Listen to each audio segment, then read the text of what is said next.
오늘도 주님 안에서 승리하는 복된 하루가 되시기를 간절히 축원을 드립니다.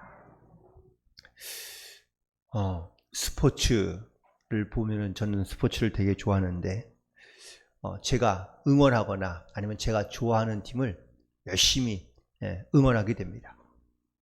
그런데 사실 그 열심히 응원하는 때에 뭐 소리로 지르기도 하고 또 어떤 그런 자그마한 결과에 막 흥분하기도 하고 또 기뻐하기도 하고 즐거워하기도 하지만 실망하기도 하는 것을 보게 됩니다.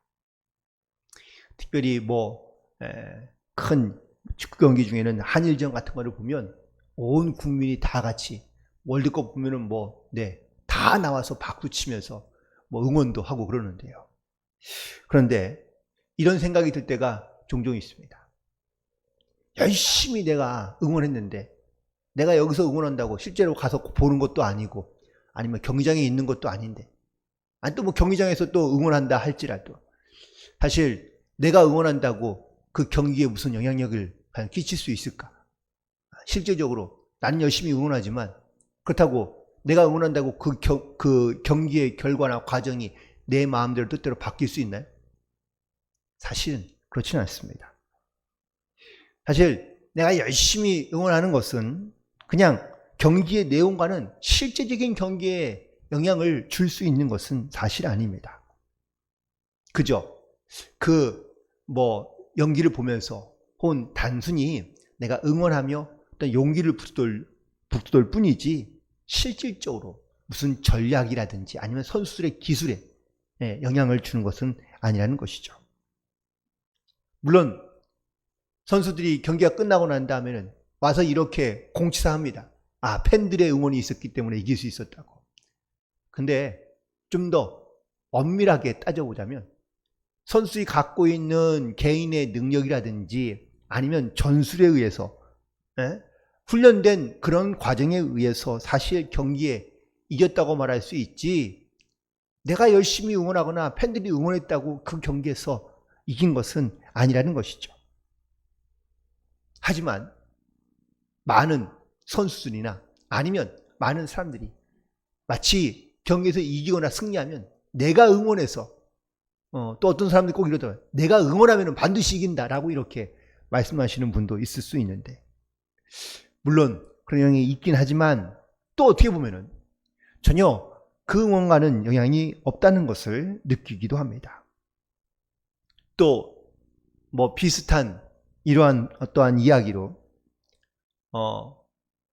제가 운전할 때는 잘 모르는데 운전하지 않고 다른 사람이 운전하고 제가 오른쪽에 조수석에 앉아서 가다 보면 이렇게 운전하다 보면 좀 미숙하게 운전하거나 아니면 위험한 상황을 가게 되면 어떻게 반응하십니까? 갑자기 오른발에 힘을 꽉 주면서 브레이크를 확 밟게 됩니다. 사실 제가 그런 행동을 한다고 차가 멈추거나 아니면 차가 바뀌는 건 아니거든요. 그런데도 우리는 그렇게 착각 가운데 힘을 쓰기도 하고 혹은 본능적으로 반응하기도 하며 또한 그렇게 함으로 말미암아 결과가 달라질 수 있다라고 이렇게 생각하는 일들이 많다는 겁니다. 그런데 이런 착각들이 우리의 신앙생활에도 비슷하게 나타나는 경우들이 많습니다.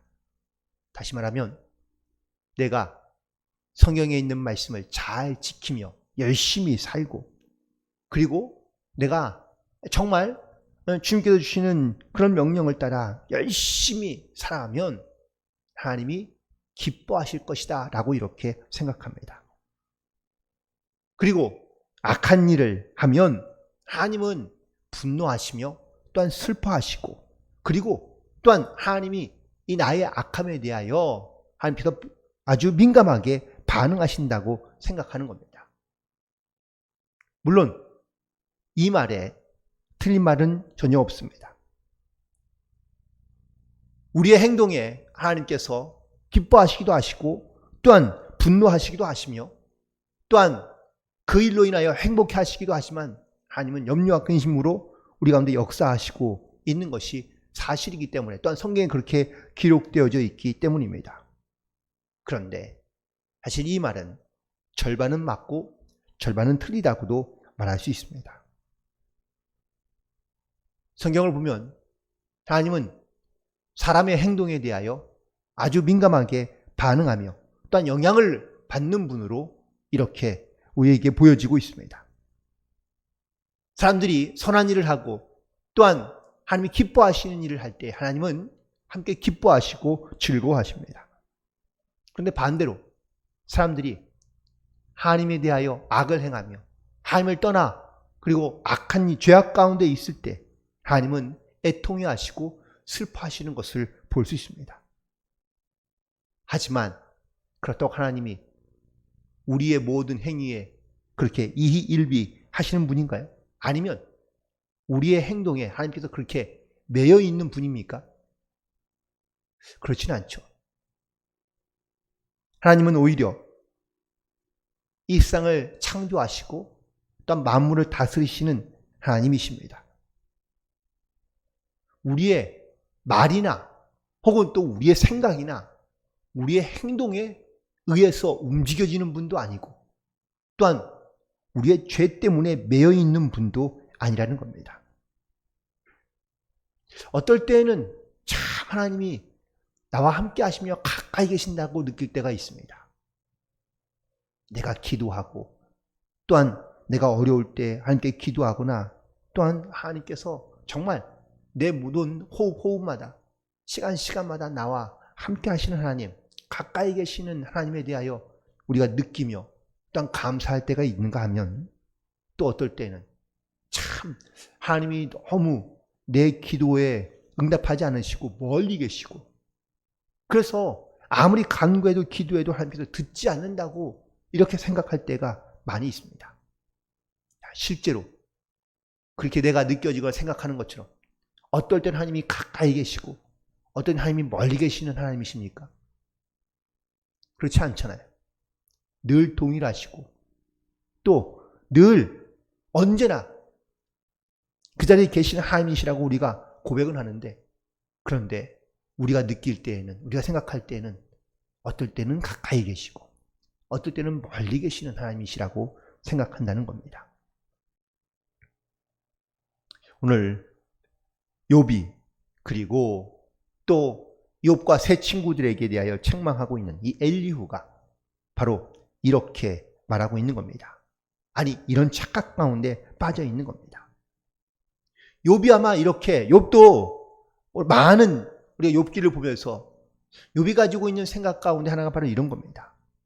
내가 선하게 살고 내가 정직하게 살며 그리고 한 번도 죄를 지은 일이 없는데 왜 나에게 이런 고난을 주시는지 나에게 왜 이 고통 가운데 하시는지 나를 왜 이렇게 대하시는지 그래서 이 욥은 하나님께 또한 분노하며 울부짖으며 나를 왜 돌아보지 않느냐고 하나님 앞에 자기의 섭섭한 마음을 토로하고 있습니다. 이전에는 잘 될 때에는 좋았을 때에는 항상 자기의 말에 응답하시고 역사하시는 하나님이시라고 욥은 고백했는데 지금은 그렇지 않은 것이죠. 이렇게 말을 하고 또한 이렇게 생각하고 있는 욥에게 엘리후가 말합니다. 오늘 본문에 있는 말씀 6절과 7절에 있는 말씀을 다시 한번 보시기 바랍니다.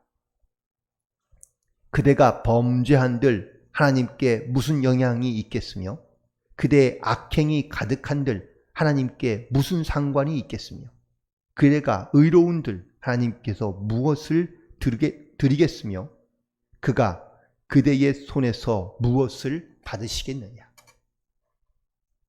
엘리후의 말을 가만히 들어보면 그 말도 맞습니다. 그렇지 않나요? 사람이 무슨 말을 하든 무슨 행동을 하든 뭘 드리든 그게 하나님께 과연 어떠한 영향력을 줄 수 있겠느냐라는 말입니다.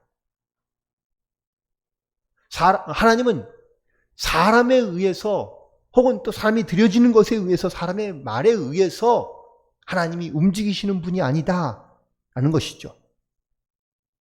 사람이 선한 일을 하거나 아니면 또 의로운 일을 한다 한들 과연 그 일이 하나님께서 어떤 영향을 받겠으며 사람이 악을 행하거나 죄를 지으신다 한들 하나님께서 과연 무슨 상관이 있겠느냐 라고 말하고 있는 겁니다.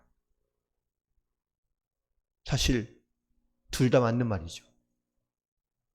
하나님은 우리가 앞서 말한 것처럼 또한 성경을 통해서 하나님께서 우리 가운데 보여주시는 모습은 우리의 말에, 우리의 행함에, 또한 우리 때문에 하나님께서도 또 기뻐하시기도 하시며 혹은 또 진노하시기도 하시고 하나님께서 또한 반응하고 계시는 것을 보게 됩니다. 하지만 사람이 아무리 노력한들 과연 하나님께 우리가 어떠한 영향을 끼칠 수 있을까요? 엘리후는 바로 이처럼 사람이 아무리 노력한들, 사람이 아무리 선한 일을 한들 하나님께는 영향력을 줄 수가 없다. 하나님의 마음을 바꾸거나 또 움직일 수 없다라는 것을 말하고 있습니다.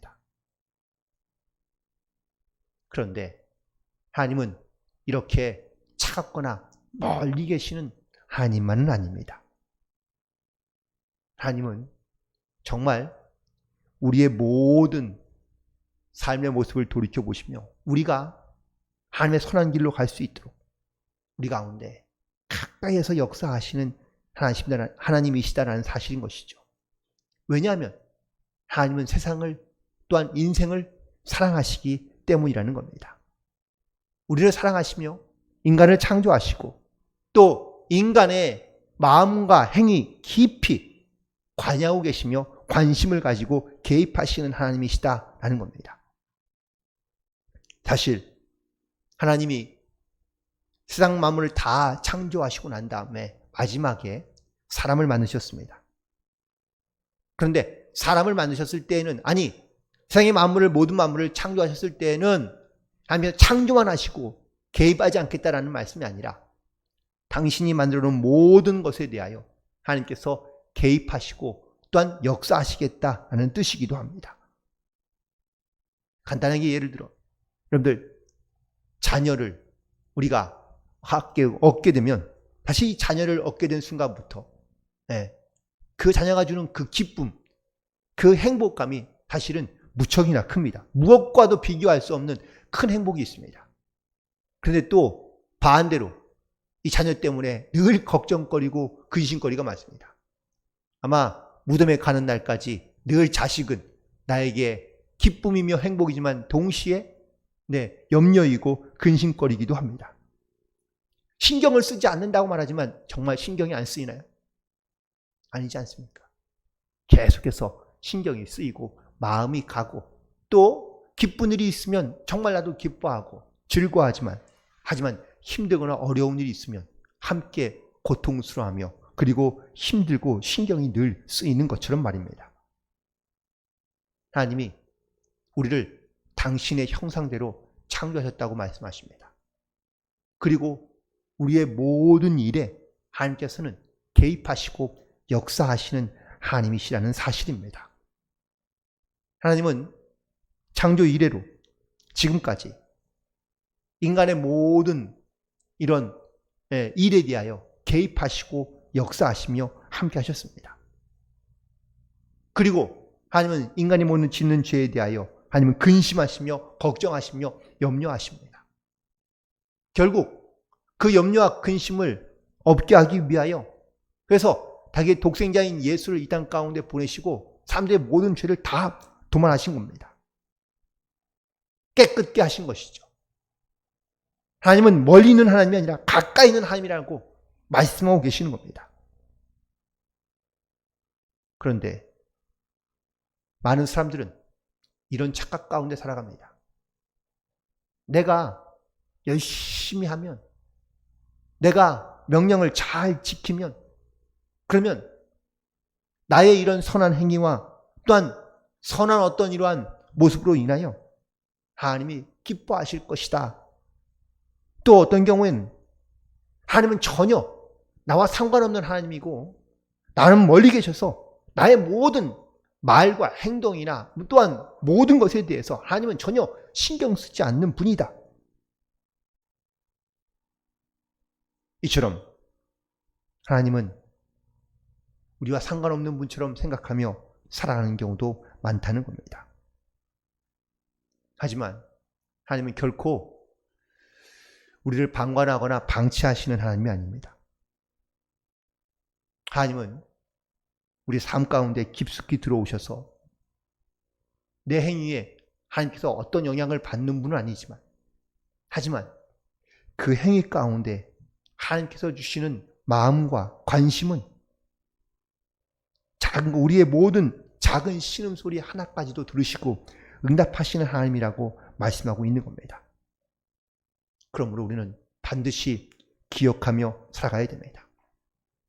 물론 나의 말에, 나의 행동에 하나님께서 그 나의 말 때문에 어떤 하나님의 영향력이 혹은 하나님의 능력이, 하나님의 역사가 달라지는 것은 아닐 수 있지만, 우리의 모든 생각과 마음과 중심을 아시는 하나님, 우리의 작은 신음에도 들으시는 그 하나님이